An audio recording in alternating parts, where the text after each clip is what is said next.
Have you ever ended a relationship, decided that you were done, moved on, and then suddenly they're back?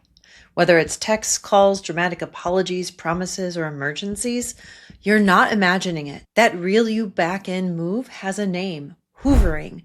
The term actually comes from the Hoover vacuum brand, because just like a vacuum, this tactic is designed to suck you back in. It can look like remorse, it might sound like love. It's not about healing or genuine reconnection or apologies. It's about regaining control over you. Hi, I'm Callie Sorensen. I have a master's degree in the psychology of coercive control, and I help people spot and break free from manipulation and trauma bonding. In this video, you'll learn what hoovering actually is, how it shows up, the hidden motives behind it, why it works, and how you can stop it so you can finally see through the manipulation and protect your peace for good. What is hoovering? Hoovering is when someone deliberately tries to pull you back into a relationship after you've distanced yourself or left, using charm, guilt, crises, or promises. Think of it like that vacuum cleaner. They try to suck you right back into their life. But here's the truth.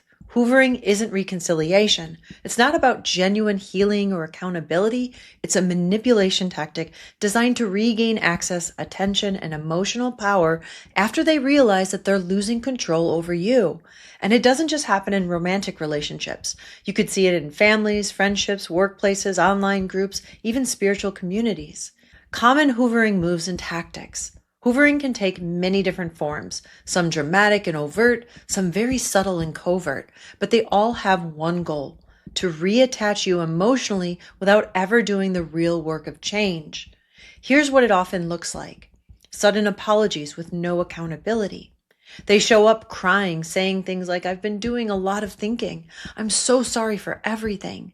But when you ask exactly what they're sorry for or what's going to change, the answers are vague. It's false emotion, not genuine remorse or accountability. They appeal to your sympathy. Out of nowhere, there's a crisis, whether that's a health scare, a family emergency, a financial disaster. "I was in an accident. I need your help." Or maybe they flood your inbox. "I'm dying. Please talk to me. My mother was diagnosed with cancer. I don't have anyone else to turn to," so that you feel compelled to answer. These crises are often exaggerated or perfectly timed right after you begin to move on. Future faking. They make big promises. "I'll go back to therapy. I'll seek help. I will change. We'll start fresh." But there's no consistent proof. Just words are meant to spark your hope. Love bombing after neglect. After weeks or months of silence or cruelty, suddenly they're flooding you again with affection. "You're the only person who ever really got me. You're the best thing that's ever happened to me." It can feel good and comforting, but it's temporary and it's designed to reset your emotional bond. Flash kindness and grand gestures. Maybe they send flowers, post a sweet message online, or make a big public apology. It might look sweet, but it's strategic. It's designed to make you question your decision to leave. Third-party outreach. If you don't respond, they might send somebody else, a sibling, a mutual friend, or even your child. And that person can tell you, "Hey, they've been a wreck without you.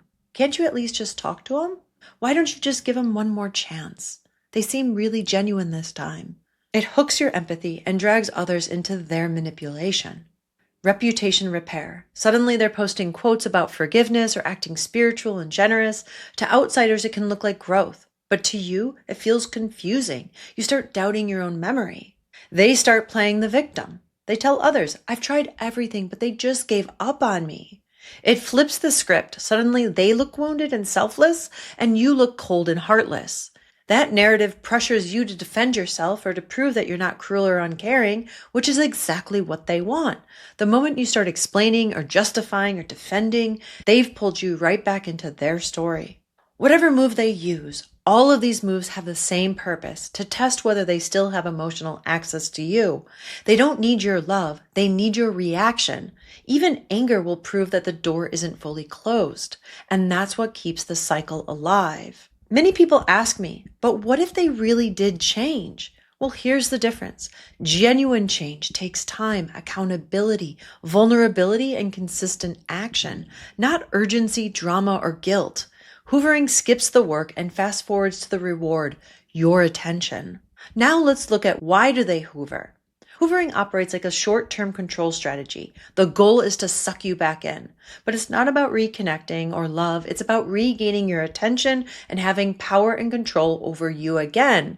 And while it can seem sincere or heartfelt at first, it usually serves very calculated goals. Goal number 1, they hoover you to reestablish power and control over you. When you go no contact or start to pull away, it threatens their biggest fear, losing control over you. Hoovering becomes a way to test their power. Can I still make you answer? Can I still make you care? Can I still evoke some kind of reaction out of you? It's not about connection. It's about dominance. Every text you open, every message you respond to, every glance at their profile tells them one thing. I still have access. I still matter. You still care about me. I still control their world. They don't just want you back. They want the door open.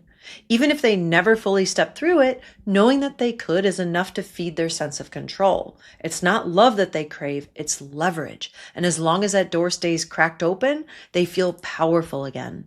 Goal number 2, they hoover you to avoid accountability.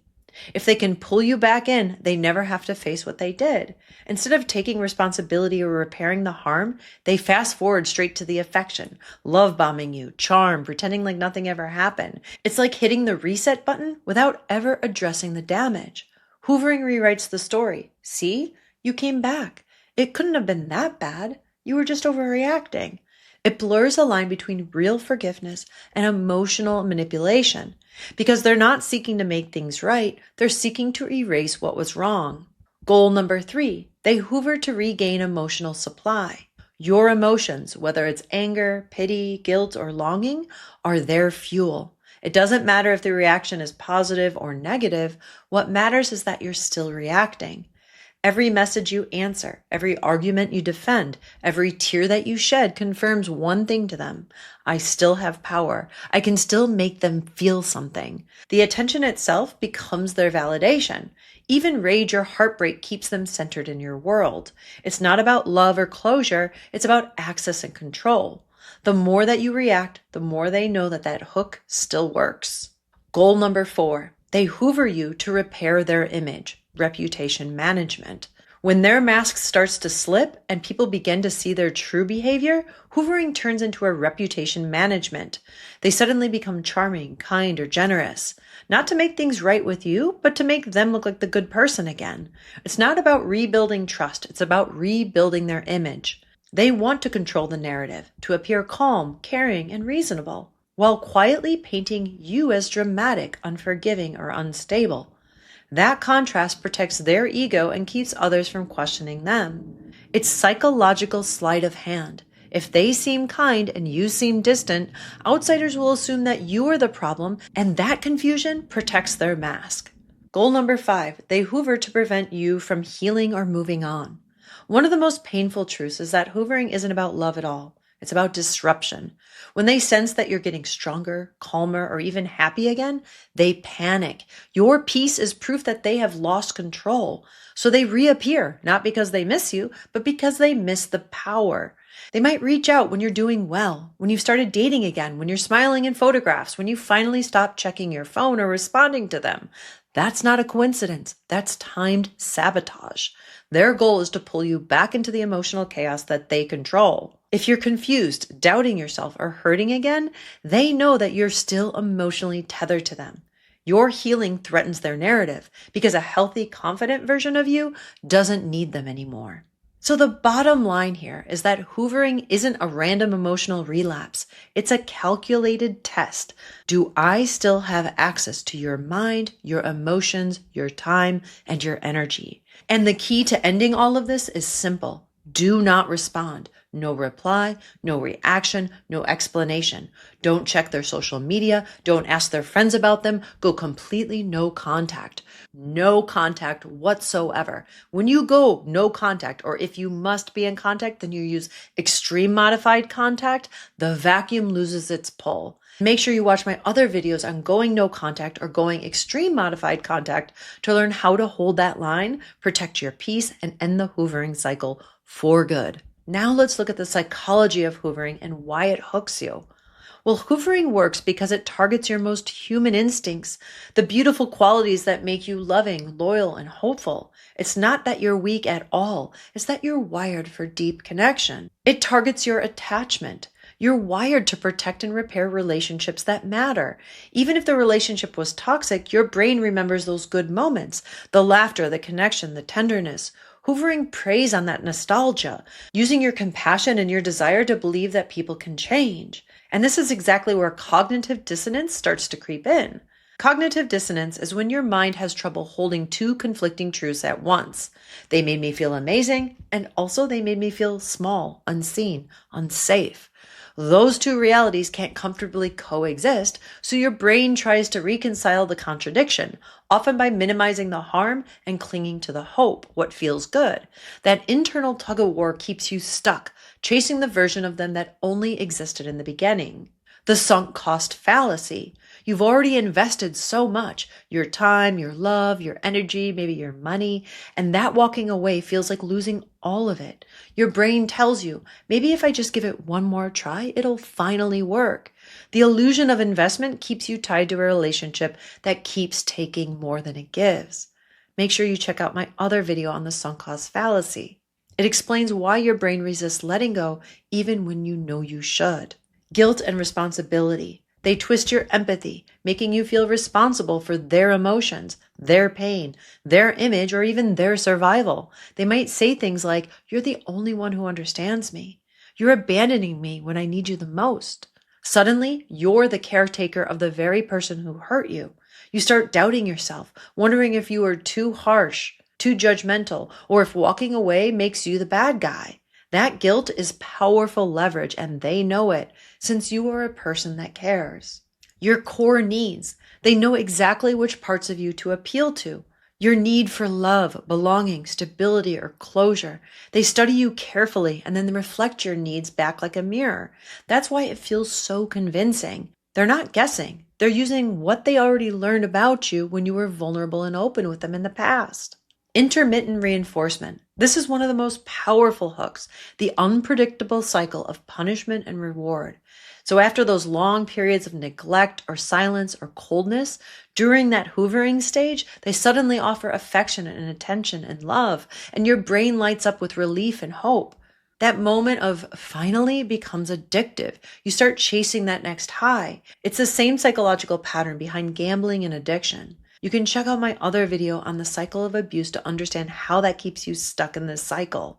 And then there's the trauma bond dynamics. When a relationship is intense or coercive or abusive, your nervous system adapts to that chaos as normal. The highs feel euphoric, the lows feel unbearable, and hoovering reignites both of them. Your brain associates that emotional spike with genuine connection, even though it's actually power and control over you. It's not love that you're craving, it's the chemical relief from the pain that they created. So the bottom line here is that hoovering doesn't just manipulate your emotions, it hijacks your biology. It targets your attachment system, your deepest human needs. It exploits your empathy, and it feeds on your hope. And that's why this isn't about becoming stronger, it's about becoming more aware. Once you can really see and name what's happening, you can step out of the confusion and back into your power. And that's exactly what I help people do inside of my signature program, Become Ungroomable. It's where I teach you how to recognize manipulation in real time, build your boundaries, and rewire your nervous system so these tactics stop working on you. So if you're ready to break toxic cycles for good, the link to join or to book a free consult with me is below. When hoovering is a danger sign. Now I want to make one important note. Sometimes hoovering can quickly escalate into real-world danger. If you notice the intensity increasing, such as threats, stalking, or any attempt to manipulate your safety or the safety of those around you, that's not love, that is severe abuse. Showing up at your home or workplace, involving minors, threatening self-harm or harm to you or your loved ones, these are serious escalation tactics. Treat them as such. Make sure that you create a safety plan, alert trusted people, and if necessary, contact a professional advocate or law enforcement. You are not overreacting, and your safety always comes first. Hoovering is not about caring for you. It's about regaining control over you. It looks like urgency and love, but underneath is usually a last-ditch attempt to get what they want: your attention, your forgiveness, and your energy. And the moment you can name the pattern of hoovering, you can stop being pulled by it. I know it's extremely difficult, but you do have the power to go and stay no contact. You deserve relationships where return is mutual, change is consistent, and your boundaries are respected. And if this resonated, or you're still unsure if your relationship is healthy or toxic, make sure you download the red flag decoder in the description below. It will help you recognize if your relationships are healthy or toxic and be able to respond with clarity instead of confusion. And if this helped, like, subscribe, and share it with someone who might need this reminder. You don't have to go back. You don't owe anyone access to you just because they want it. Thanks for watching, and I'll see you in the next video.